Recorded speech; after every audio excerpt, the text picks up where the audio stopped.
Coming up on Network Africa.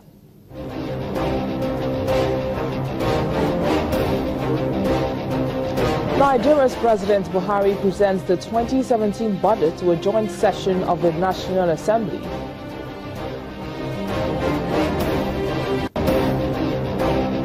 Plus, Islamic State militants claim responsibility for an attack at the CAIRO Cathedral, killing at least 25 people.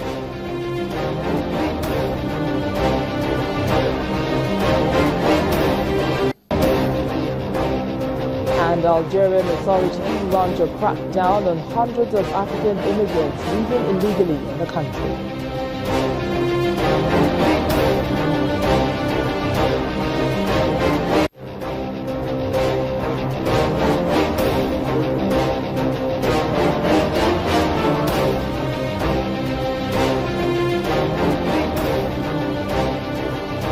Hello everyone, I am Bisi Adebayo. President Muhammadu Buhari has presented a budget proposal of 7.29 trillion naira for the 2017 fiscal year before a joint session of the National Assembly. This represents a 20.4% increase in the 2016 national budget. The president made a special appeal for states to make land available for farmers, emphasizing that the country needs to focus on building the economy by producing rather than importing. The size of the 2017 capital budget of 2.24 trillion naira, inclusive of capital and statutory transfers, or 30.7% of the total budget, reflects our determination to spur economic growth. These capital provisions are targeted at priority sectors and projects. Specifically, we have maintained substantially higher allocations for the infrastructure projects, which will have a multiplier effect on productivity, employment, and also promote private sector investments in the country. Key capital spending provisions in the budget include the following: A. Power, Works and Housing, 529 billion naira. Transportation, 262 billion naira. Special intervention programs, 150 billion naira. Defense, 140 billion naira. Water resources, 85 billion naira. Industry, trade and investment, 81 billion naira. Interior, 63 billion naira. Education, 50 billion naira. Universal Basic Education Commission, 92 billion naira. Health, 51 billion naira. Federal Capital Territory, 37 billion naira. Niger Delta Ministry, 33 billion naira. And Niger Delta Development Commission, 61 billion naira. President of the Federal Republic of Nigeria, Muhammadu Buhari, Channel's business editor, Bosin Omofaye, joins me now to discuss the budget as presented by President Buhari. Now, Bosin, what do you make of the entire budget? I think the budget is higher by figure. It shows the government wants to do something better as far as the economy is concerned. Will it deliver on time? That's one question we need to ask. Do we have enough money to deliver? Yes, it looks like a lot of money. If you look at 7.3 trillion naira, will it deliver on time? That's a bigger question. Don't forget that the 2016 budget is still halfway down the road. The current budget will expire by May the 31st, 2017. So the budget that the president presented today, when it's finished, when it's being approved by the National Assembly, will take effect 1st of June 2017. So in terms of, is this 2017 budget really? Maybe by title, but not by content. In terms of, this budget will also overlap, the new one will overlap into 2018. So we need to go back to, do we have a proper calendar of 12 calendar months from what time to what time? If we want to go to do a multiple or multi-year budget process of 2-year rolling plan, let's have that. But this overlap of 5 months into a new year and you're not sure what year you're actually talking about is something that the government needs to look into very quickly. Well, we've always talked about the fact that we need to look at the budget calendar year in, year out. But is this likely to have any effect again on this budget as we see it? But again, that is the issue, because you're going to take revenues, that is, you're taking from January 2017 into the budget that's going to start implementation by June. That's a different picture. You're taking revenues of 2016 to run 2016 budget into almost the middle of next year. That doesn't look like a very tidy accounting or budgeting process to me, and that was what Honorable Dogara said last year, December, when the president presented the 2016 budget and said we need to go back to the drawing board. And I am surprised that 1 year down the line, that hasn't been fixed. And we're having another budget that is going to overlap the previous one. Now, do you think the assumptions made in this budget are capable of bringing Nigeria out of recession? First, 305 Naira exchange rate to the dollar. That looks like a way of Nigerian government saying we fixed Naira dollar at 305. That's a very clever and a very nice way of doing it. That means that you can work from that upward, different from where we were in 2016. You look at the oil price, 42.50. We are doing about 50, 52, 54 decently. That looks like it's going to hold to the end of the year. How much of that will hold into the new year? Most likely 2017, unless anything unusual happens, you're not likely to see oil at 20 or 30. So things might likely hold around because of the OPEC, non-OPEC agreement. That will be okay.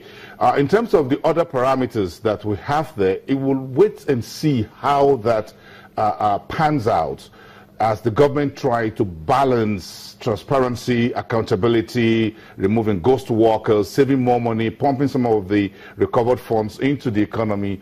The money funds we're borrowing from outside will increase our debt. It's still a certain percentage of the GDP, but by 2019, as it's already going out on social media, Nigeria would have increased its debt to GDP ratio quite significantly. These are difficult times for the Nigerian government. President Buhari has a very difficult task on his hands with his team to make sure that this budget has a way of deliver. That was what the Minister of Minister for Budget and National Planning said last weekend, that Nigerians will no longer take excuses from this administration in 2017. He said they had a game plan, and that the game plan will work. Let's see how this budget will deliver that in 2017. Channel's business editor, Bosin Omofaye, thank you for coming on the program. My pleasure.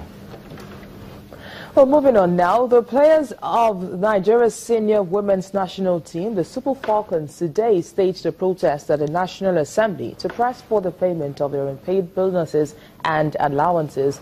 It's believed that each of the Falcons players is owed as much as $16,500 for winning the tournament in Cameroon, but they've only been paid 600,000 naira each, and that's a far cry from what is due. Aside bonuses that accrue from winning the 2016 Women's African Cup of Nations, the players say they're also owed bonuses and allowances from the qualifiers. And while they were at the gate of the National Assembly, the Chief of Staff to President Muhammadu Buhari, Abba Kyari, assured the girls that all their demands will be met by the government tomorrow. And away from Nigeria now to South Sudan, where the government has forced 2 senior employees of the Norwegian Refugee Council to leave the country in the past week. The aid agency says the employees were expelled without any explanation.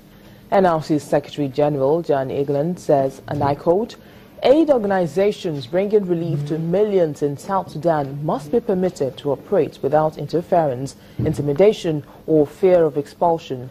Humanitarian principles must be respected.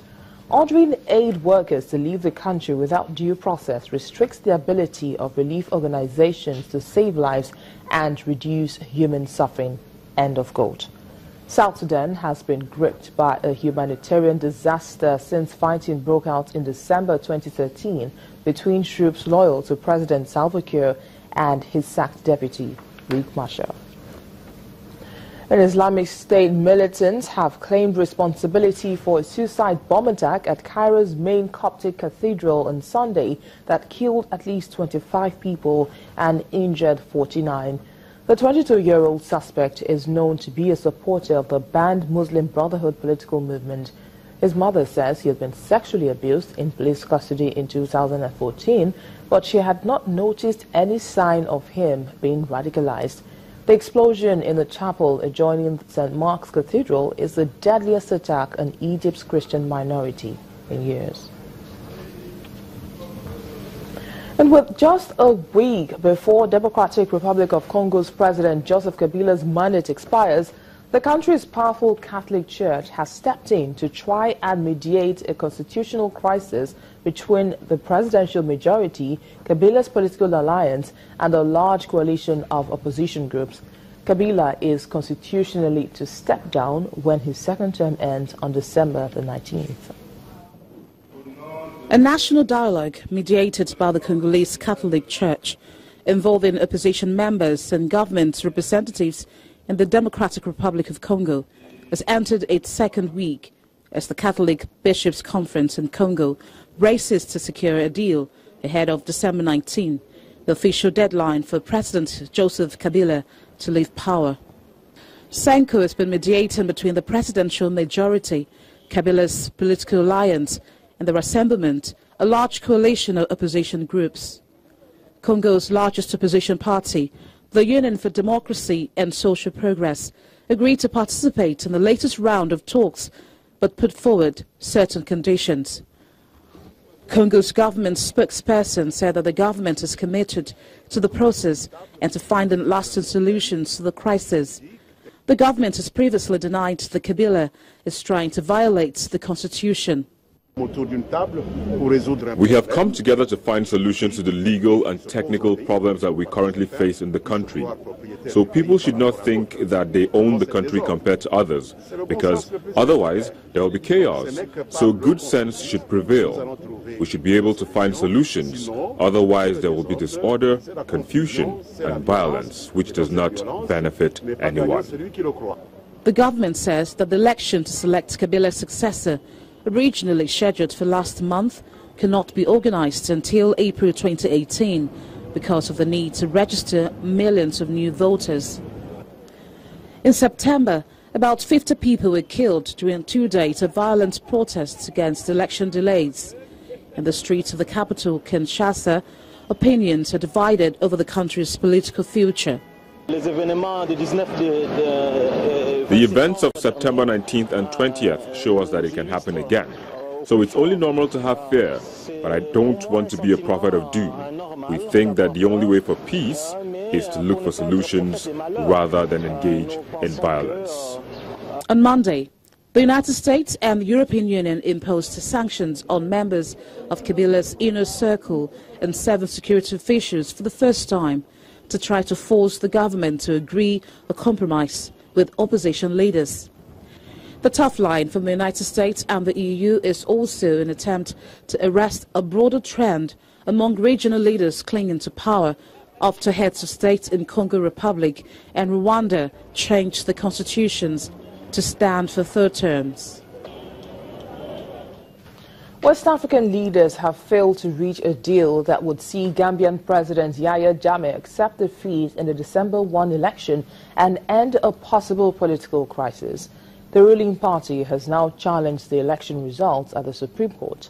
The legal petition filed by the Alliance for Patriotic Reorientation and Constitution now raises the prospect that Barrow's narrow victory, which was poised to end years of Jammeh's rule, may be overturned. Regional leaders will again discuss the crisis at an ECOWAS summit in Nigeria. Jammeh has ruled Gambia since taking power in a 1994 coup and is accused of widespread rights abuses. Amnesty International says the Ethiopian government has systematically and illegally blocked all access to social media and news websites in the country. This is part of the government's efforts to crush dissent during the wave of protests which started in November 2015 and culminated with the declaration of a state of emergency in October this year. The leading human rights group says the research conducted jointly with the Open Observatory of Network Interference shows that access to at least 16 news outlets and WhatsApp messaging service had been blocked between June and October 2016. Amnesty also reports that Ethiopia's government uses deep packet inspection technology to filter access to websites. Coming up after the break, Algerian authorities crack down on hundreds of African immigrants living illegally in the country. Just stay with us.